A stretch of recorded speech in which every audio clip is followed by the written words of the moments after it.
চুলগুলো মনে হতো যে সাগরে কোনো ঢেউ ফেলছে। সুবহানাল্লাহ, এত সুন্দর তিনি আকৃতি মানুষ ছিলেন।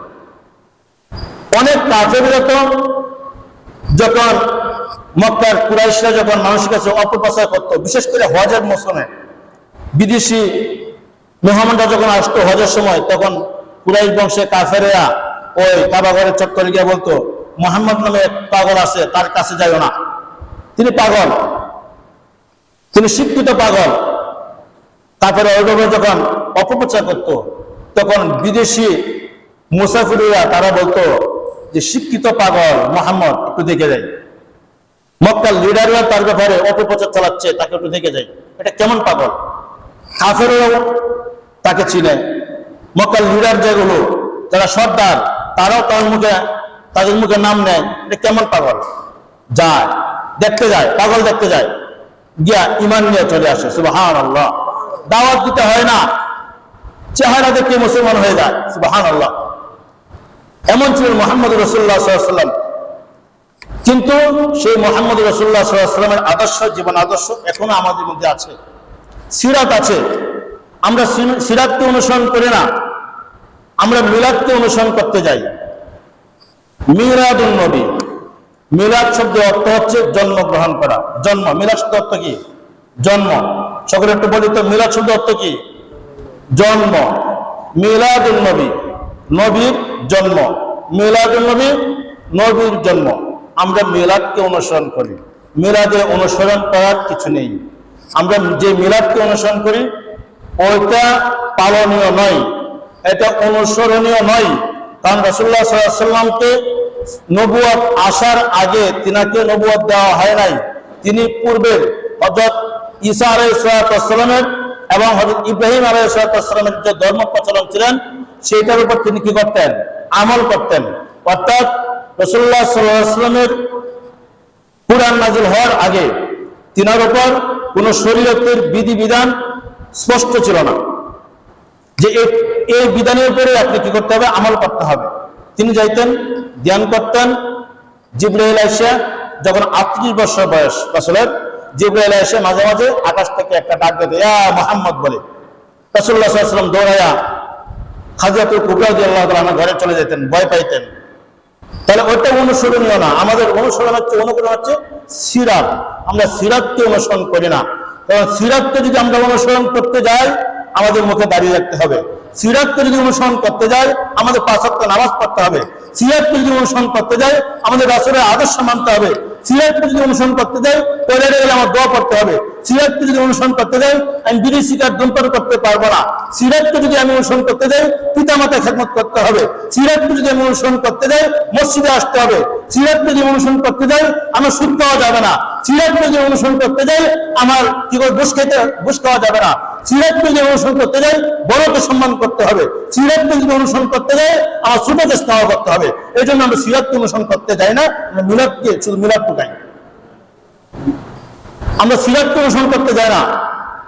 তো সিরাতের মধ্যে হচ্ছে রাসূলুল্লাহর পূর্ণাঙ্গ জীবন আদর্শ।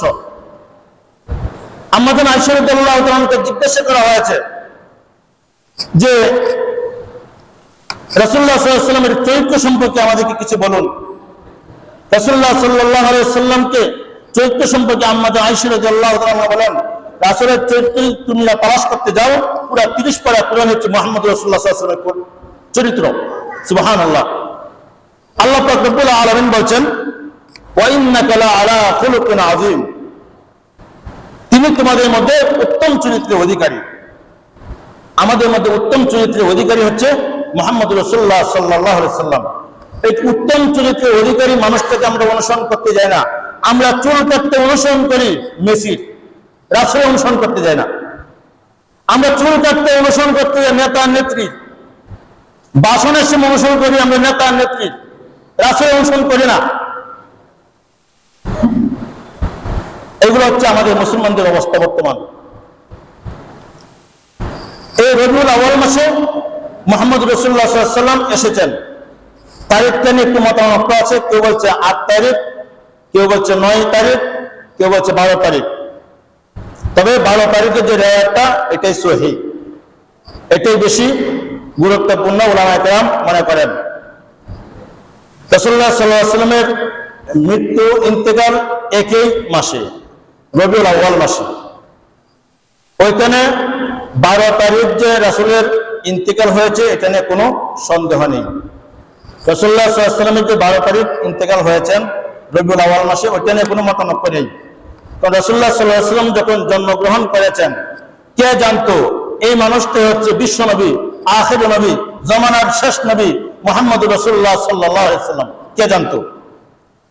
এই জন্যই এই তারিখটাকে সংরক্ষণ করা হয় নাই। তবে রাসূলুল্লাহ সাল্লাল্লাহু আলাইহি ওয়াসাল্লামের মা তিনি বুঝতে পারতেন যে আমার গর্ভে যে সন্তান সে সাধারণ কোনো সন্তান নয়, সাধারণ কোনো মানুষ নয়। কারণ সন্তান যখন গর্ভে আসে সেটা মায়েরা বেশি বলতে পারবে, শরীরে অনেক কিছু পরিবর্তন আসে, খাইতে পারে না, মাথা গোড়ায় এই বদ হজম হয়, বমি আসে, নানান সমস্যা দেখা দেয় নারীদের। হযরত আমেনা বলেন, আমার গর্ভে যখন সন্তান আসে আমি এই ধরনের কোনো কিছু অনুভব করতে পারি নাই। সুবহানাল্লাহ। মুহাম্মদ রাসূলুল্লাহ সাল্লাল্লাহু আলাইহি ওয়াসাল্লাম যেদিন জন্মগ্রহণ করেছেন, হযরত আমেনা বলেন আমি কোনো ব্যথা বা এক ফোঁটা রক্তও আমার বাইর হয় নাই। সুবহানাল্লাহ। সন্তান যখন ভূমিষ্ঠ হয় তার শরীরে অনেক কিছু নাপাক লেগে থাকে। হযরত আমেনা বলেন মুহাম্মদ এমন ভাবে প্রবেশ হয়েছে, এমন ভাবে দুনিয়াতে আসছে, তার শরীরে কোনো দুর্গন্ধ বা রক্ত কোনো কিছু ছিল না, একদম পরিষ্কার ক্লিন হয়ে দুনিয়াতে আসছে। সুবহানাল্লাহ।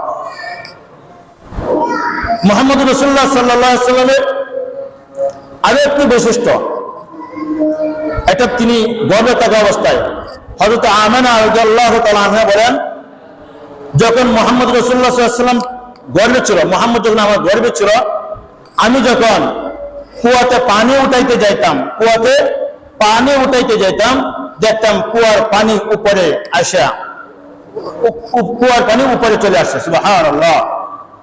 যে পানি 20 ফিট 30 ফিট 40 ফিট নিচে থাকে, বালতিতে তাই না উঠাইতে হয়। তিনি বলেন আমার কোনো ধরনের কষ্ট করতে হইতো না, পানি অটোমেটিক উপরে আসতো, আইসা এবং আমাকে সালাম করতো, ইয়া উম্মে মুহাম্মদ, ইয়া উম্মে আমানা, এইভাবে আমাদেরকে আসসালামু আলাইকি, এইভাবে আমাকে সালাম দিতেন, পানি এসে সালাম দিত। তারপর আমেনা বলতেছে আমি যখন গোসল করতে যাইতাম পাহাড়ের অলিগলি দিয়ে যখন আমি হাঁটতাম, এই পাথরগুলো আমাকে সালাম দিত, ইসলিমুল হাজারু আলা উম্মি ইয়া রাসূলুল্লাহ সাল্লাল্লাহু আলাইহি ওয়াসাল্লাম।